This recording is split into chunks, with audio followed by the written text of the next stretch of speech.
Welcome to யாவரும் கேளீர். நான் உங்க பத்ரி பேசுறேன்.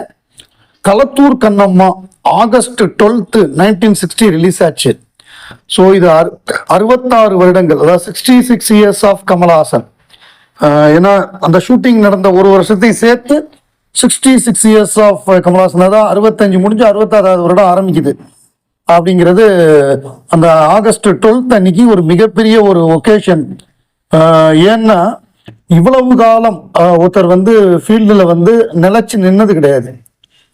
அதே மாதிரி ஒரு ஒரு ஆர்டிஸ்ட் நிறைய வெவ்வேறு விதமான கலைகளை கையாண்டிருக்காரு, வெவ்வேறு விதமான கிராஃப்ட்ஸை கையாண்டிருக்காரு. முதல்ல ஒரு குழந்தை நட்சத்திரம், அதுக்கப்புறம் அசிஸ்டன்ட் கொரியோகிராஃபர், அதுக்கப்புறம் கொரியோகிராஃபர், அப்புறம் ரைட்டர், அதுக்கப்புறம் கே பாலச்சந்தர் மூலமா அதுக்கு முன்னாடி கேரளால மலையாளத்துல கதாநாயகன் ஆயிடுறாரு. இங்கேயும் கதாநாயகன், தமிழ்லையும் கதாநாயகன். அதுக்கப்புறம் கதாநாயகன் ஆனதுக்கப்புறம் அவர் நினைச்ச படங்களை எடுக்கணும். சில படங்கள் நம்ம நினைச்சதை எடுக்க முடியல, சில பட்ஜெட் பிரச்சனை, இல்லைன்னா இந்த மாதிரி கதையெல்லாம் வேண்டாங்க, சேஃபா நம்ம மசாலா படம் மட்டும் எடுப்போம்னு சில பேர் சொல்லுவாங்க. அப்ப அவர் ராஜபார்வையின் 100வது படத்தை அவரே ப்ரொடியூஸ் பண்றாரு சொந்தமா. அப்ப ப்ரொடியூசர் ஆகிறாரு. அப்புறம் மேக்கப் இங்க சரியில்லை, இங்க உள்ளவங்களுக்கு ஹாலிவுட் டெக்னாலஜி எல்லாம் தெரியலங்கிறப்ப அவர் போய் மேக்கப் கத்துக்கிறாரு. அவர் வருஷா வருஷம் போறாரு அமெரிக்காவுக்கு. அப்பெல்லாம் போக முடியல, எப்போ போக முடியுதோ ஒரு 84ல இருந்தே அவருக்கு தொடர்பு இருக்கு மைக்கேல் வெஸ்மோரோட. 84, 85 காலகட்டம் கைதியின் டைரிக்கு அந்த மேக்கப்பை தான் யூஸ் பண்ணாரு. அவர்கிட்ட போய் வேலை பார்க்கிறாரு, ஸ்டார் ட்ரெக்ல வேலை பார்க்கிறாரு, ராம்போ 3ல வேலை பார்க்கிறாரு, கத்துக்கிறாரு மேக்கப்பை, ப்ராஸ்தட்டிக் மேக்கப்பை கொண்டு வர்றாரு. ஸோ அப்படி ஒரு மேக்கப் மேனா இருக்காரு. அப்புறம் பாட்டு, அவர் ஒரு விழால பாடுறாரு, பிலிம்ஃபேர் அவார்டு ஃபங்க்ஷன்ல பாடுறாரு. அதை பார்த்துட்டு இளையராஜா பாட வைக்கிறாரு. செட்ல பாடுறத பார்த்துட்டு முக்தா சீனிவாசன் பாட வைக்கிறாரு. அப்புறம் அவருக்கு முறையா பயிற்சி பெற்ற பாடகர் பாலமுரளி கிருஷ்ணாட்ட பாட்டு கத்துக்கிட்டவர் அப்படின்னு தெரிஞ்சதுக்கு அப்புறம் நிறைய வாய்ப்பு. இளையராஜா மியூசிக்லயே நிறைய பாட்டு பாடியிருக்காரு, ஏஆர் ரஹ்மானுக்கு பாடியிருக்காரு, அனிருத்துக்கு பாடியிருக்காரு, பத்தல பத்தல சாங்கு, இந்த மாதிரி நிறைய பாடல்கள் பாடுறாரு. அப்புறம் பாட்டு எழுத சொல்றாங்க, பத்தல பத்தல சாங்கே அவரே எழுதி தான் பாடுறாரு. அப்ப இவர் நம்ம இளையராஜா நிறைய பாட்டு அவர் எழுத வைக்கிறாரு. உன்னை விட சாங்லாம் கமலை எழுத வைக்கிறாரு. இந்த மாதிரி ஒவ்வொரு விதமான கிராஃப்ட் எல்லாத்தையும் கையாளுறாரு. அதாவது கான்ட்ரிபியூஷன் டு சினிமா அப்படின்னு நம்ம சொன்னோம்னா கமல்ஹாசன் அளவுக்கு வேற ஒருத்தர் கான்ட்ரிபியூட் பண்ணியிருப்பாரான்னு எனக்கு தெரியல. அவர் ஸ்கிரீன் பிளே ஒர்க் ஷாப் நடத்திருக்காரு, மேக்கப் ஒர்க் ஷாப் நடத்திருக்காரு. அவர் நிறைய இந்த துப்பாக்கி, அந்த கன்னு, ஸ்வாட் எல்லாம் வச்சிருப்பாரு. அவரு அதெல்லாம் ஃப்ரீயாவே கொடுப்பாரு. ஃப்ரீயா கொடுப்பாருன்னா கரெக்டா கொண்டு கொடுத்துடணும், ஷூட்டிங் யூஸ் பண்ணிட்டு கொண்டு கொடுத்துடணும், பணம் வாங்க மாட்டாரு. அந்த மாதிரியான ஒரு ஆர்வம்.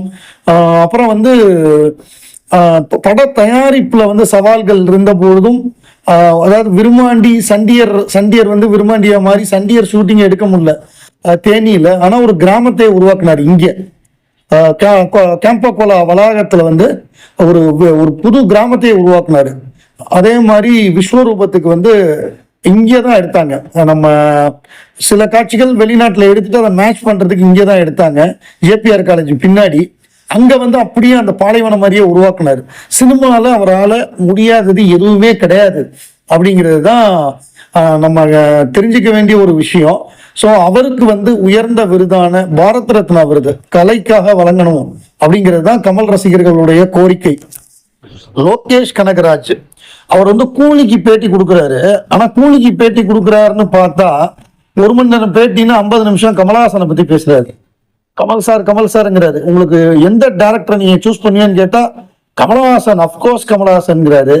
அப்புறம் 3 பாட்டு கேட்டாங்க அவர்கிட்ட, ஃபேவரட் சாங் 3 கேட்டா அவர் நம்பர் 1 வளையோசை தான் சொன்னாரு. எனக்கும் வளையோசை தான் ரொம்ப ரொம்ப பிடிச்ச பாட்டு.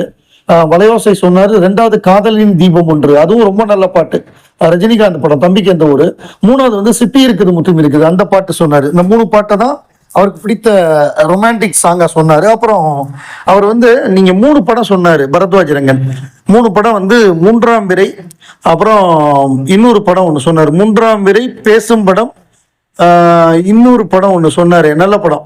3ல எந்த படத்தை நீங்க ரீமேக் பண்ணுவீங்கன்னு கேட்டாரு. அதுக்கு அவர் என்ன சொன்னார்னா, அப்கோர்ஸ் பேசு படம்ட்டாரு.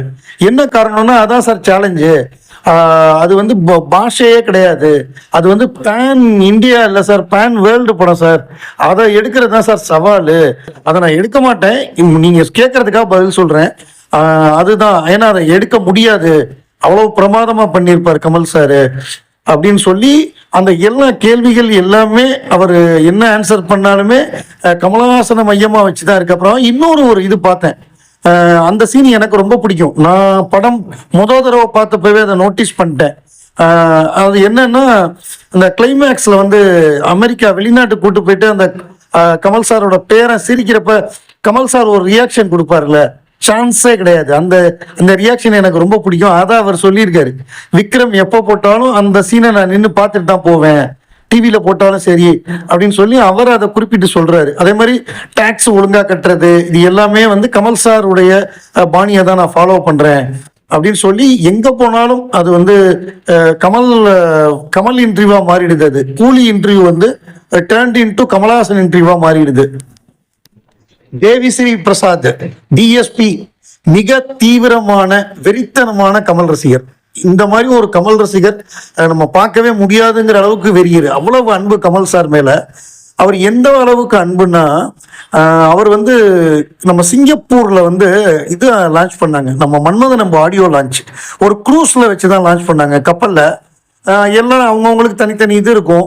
இவர் என்னன்னா கையில டைய வச்சுட்டு சுத்திட்டு இருந்திருக்காரு, கையை வச்சு சுத்திட்டு இருக்காரு. இது ஆரம்பிக்க போகுது, ஸ்டேஜுக்கு போகணும். கூப்பிட்டாராம், கூப்பிட்டு என்ன தேவி இப்படி சுத்திட்டு இருக்கீங்க அப்படின்னு கேட்டோடனே, சார் எனக்கு டை எப்படி நாட்டு போடுறதுன்னு தெரில அப்படின்னு உடனே இருங்கன்னு சொல்லிட்டு எல்லாரையும் வர வச்சு அவருக்கு வந்து டை நாட்டு போட கத்து கொடுத்துட்டு அப்படியே டையை மாட்டி விட்டாராம். இவர் என்ன பண்ணிட்டாரு, கமல் சார் வந்து நமக்கு டை நாட்டு போட்டு விட்டுருக்காருன்னு சொல்லிட்டு அந்த ப்ரோக்ராமுக்கு அப்புறம் அதை எடுத்து கரெக்டாக அதை வந்து ஒரு பேக் பண்ணி வச்சுட்டாராம். அதுக்கப்புறம் ஒரு தொலைக்காட்சியில வந்து ஒரு நிகழ்ச்சி நடந்தது. அதுக்கு வந்து சீஃப் கெஸ்டா கமல் சார் நீங்க வந்தே ஆகணும்னு சொல்லி இவர் கூப்பிட்டுருக்காரு. நீங்க ஃபைனலுக்கு நான் வரேன் அப்படின்னு சொன்னாராம். அதே மாதிரி ஃபைனலுக்கு கமல் சார் வந்தாரு. ஃபைனலுக்கு வந்த பொழுது இவர் வந்து கோட் போட்டிருந்தாரு. கோட் போட்டது அந்த கோட்டை பட்டனை ரிமூவ் பண்ணிட்டு, இது வந்து கமல் சார் வந்து எனக்கு ஆட்டோகிராஃப் போட்டு கொடுத்தது, அவர் தான் எனக்கு நாட்டு போட்டு அதுல வந்து அன்புடன் நீலவானத்திற்கு நன்றி, அன்புடன் கமலஹாசன் கையெழுத்து போட்டு கொடுத்தாரு அப்படின்னு சொல்லிட்டு அந்த டையை இன்னைக்கு தான் நான் கட்டுறேன்னு சொல்லி அந்த இறுதி போட்டிக்கு ஒரு இசை நிகழ்ச்சியுடைய அவர் ஜட்ஜா இருந்தார். அதுல அந்த இறுதி போட்டிக்கு அவர் கட்டிட்டு வந்தாரு. அதை அப்படி எடுத்து காமிச்சாரு. காமிச்ச உடனே கமல் சார் பயங்கர ஹாப்பி. என்னடா இவ்வளவு வெறித்தனமா இருக்கான், இவ்வளவு வெறியான அன்போட இருக்கான். ஒவ்வொரு முறையும் தேவிஸ்ரீ பிரசாத் என்மேல் காண்பிக்கும் அன்புக்கு வந்து அளவே இல்லை. ஒவ்வொரு தடவையும் அதீத அன்பை தான் செலுத்துறாருன்னு சொன்னாரு. கமல் சாரோட சேர்ந்து அவர் புஷ்பா படம் பார்த்தது, அதுக்கப்புறம் தசாவதாரம் படத்துக்கு ரீரெக்கார்டிங் பண்ணது, அதுல சில காட்சியெல்லாம் கமல் சார் அப்படி ரசிப்பாராம், பிரமாதப்படுத்திட்ட அப்படின்னு சொல்லி. அந்த மாதிரி அவர் பல்வேறு விஷயங்களை வந்து பகிர்ந்துகிட்டாரு. தேவிஸ்ரீ பிரசாத் வந்து எப்படி லோகேஷ் கனகராஜ் வந்து ஒரு தீவிர கமல் ஃபேன் பாயோ, அதை விட முரட்டுத்தனமான ஃபேன் பாயா இருக்காரு தேவிஸ்ரீ பிரசாத்.